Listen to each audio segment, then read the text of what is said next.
সব সময় শুধু ম্যাচিং আর ম্যাচিং। আমি না একটু ম্যাচ করে ড্রেস পরতে ভালোবাসি। ও যেটা পরবে সেটাতে ম্যাচ করে আমি শাড়ি পরবো। কেমন লাগছে দুজনকে তোমরা কিন্তু অবশ্যই কমেন্টের মাধ্যমে জানিও। আর মাঝে দেখো মাকেও বেশ কিউট লাগছে।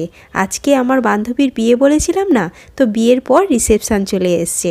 রিসেপশানের দিন আমরা দেখো বান্ধবীর সাথে দেখা করতে চলে এসেছি। ও তো ফটো কেমন হলো সেটাই দেখতে আগ্রহী। তারপর মৌসুমি আর ওর বরের সাথে আমরা একটু আলাপ করে নিলাম। আগের দিন তো বিয়ের দিন দেখাতে পারিনি, চলে গেছিলাম, বিয়ে অনেক লেটে ছিল, 3টের সময়। তাই আজকে দেখিয়ে দিলাম। এখানে বাবা, ও আর মাঝে মৌসুমি আর মৌসুমির বর, আর আমিও সাথে একটা ভিডিও করে নিলাম।